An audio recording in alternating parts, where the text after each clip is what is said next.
And what are elevators, depressors of the larynx, doctor? Typically stylopharyngeus, salpingopharyngeus, palatopharyngeus, thyrohyoid. They are all called elevators.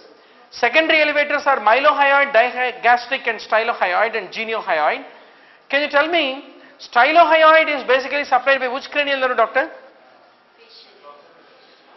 2S in relation to 7th nerve. S for stapedius, other S is for stylohyoid or stylopharyngeus? Good. So this is very important, which is going to come in tomorrow's exam. And what are the depressors of the larynx, doctor? Sternohyoid, sternothyroid and omohyoid. Antrebelly of the digastric is supplied by trigeminal nerve. Mandibular division of the trigeminal.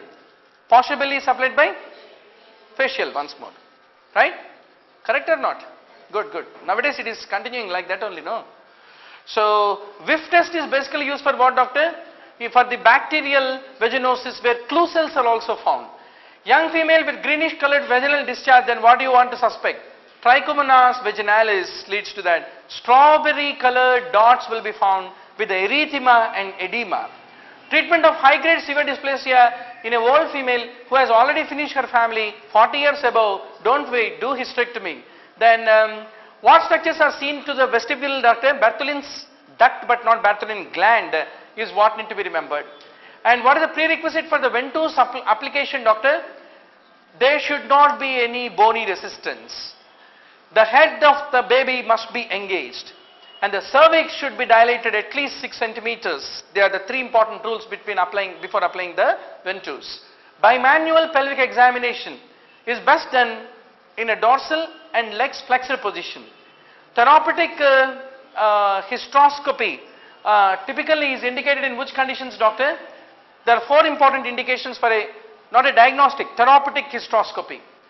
Uterine septum can be excised under the laparoscopic guidance.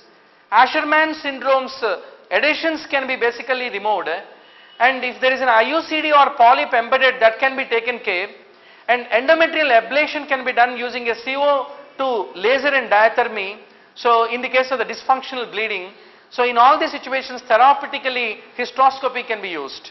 But contraindications is if the woman is pregnant, don't do that, and if there is any genital tract infection, pelvic inflammatory disease, don't do that, and scarred uterus, that is cesarean and myomectomy scar, you should not do hysteroscopy. So you need to know indications, contraindications for hysteroscopy. 1 mark is yours. Let's go to the next question. Testicular feminization syndrome, the axillary and pubic hair have no problem, because basically axillary and pubic hair is because of the adrenals. So that is the reason that normal is what need to be basically remembered. And viralizing ovarian tumor is erinoblastoma. So our Murphy's law, one tumor, ovarian tumor invariably comes. Endometrial tumor it comes. Carcinoma cervix it will come. So that is the reason you have to revise these topics thoroughly, doctor. Absolutely no jokes about it.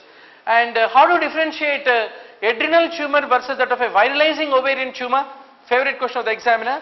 Check for the 17 ketosteroids. If they are raised, then it is of adrenal origin, whereas viralizing tumor, ovarian tumor, 17 ketosteroids are not affected is what I want to underscore. What are the primary supports of the uterus? You need to remember, pubocervical ligament is the anterior spoke, Meckeln rods are the lateral spoke, posterior spoke is the uterosacral ligament.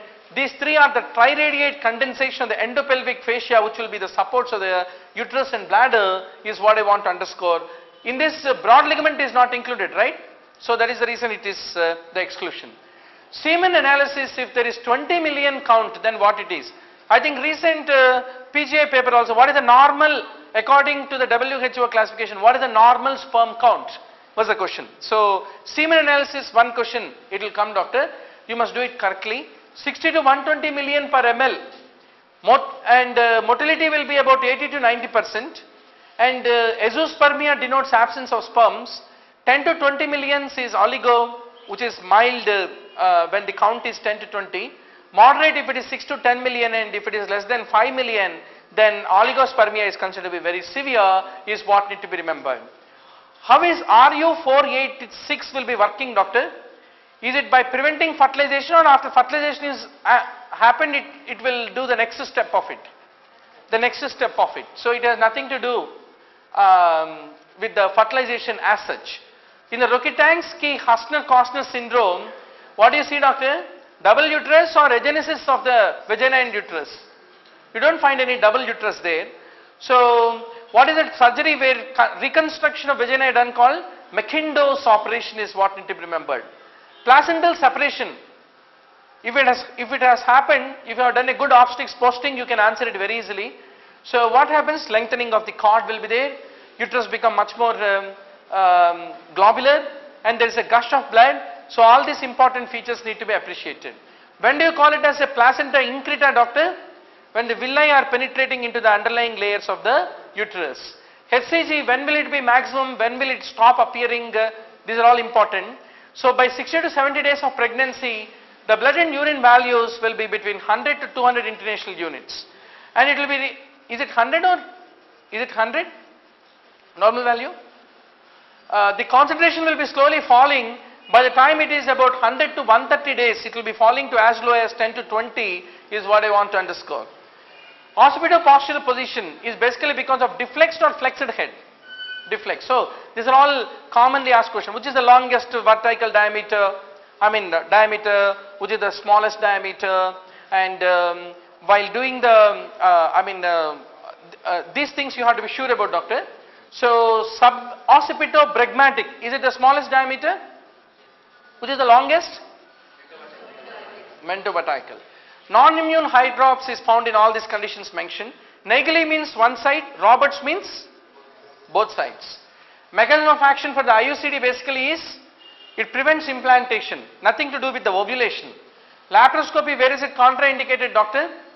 If there is an extreme obesity, if there is any peritonitis, diaphragmatic hernia also. Okay, my question is, why diaphragmatic hernia it is contraindicated?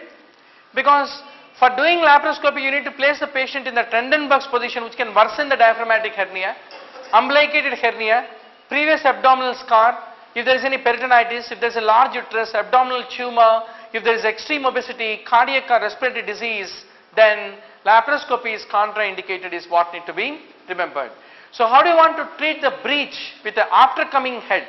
Is Lovset is for the aftercoming head or aftercoming hand? Extended arm, okay.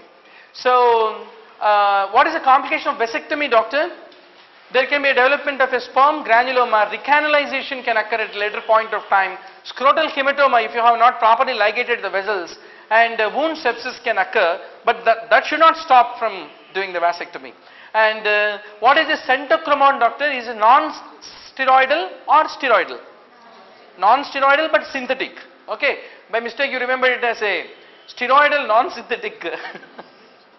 Problems can come. So centochromone is not teratogenic, not carcinogenic, but only side effect is prolonged cycles. Oligomenorrhea can occur because it leads to prolonged proliferative phase is what need to be remembered. And can you use it as a post-coital pill? That is going to be your tomorrow's examiner's question. It can be used is a very important rule. Let's go to the next question. Obstructed labor, what can lead to if delayed, then what will be the cause for the death? Rupture can occur in the obstructed labor.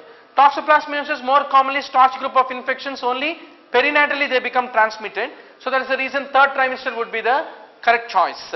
And teratogenic effect will be there for the vitamin D, because vitamin D can lead to hypercalcemia, mental retardation in the baby.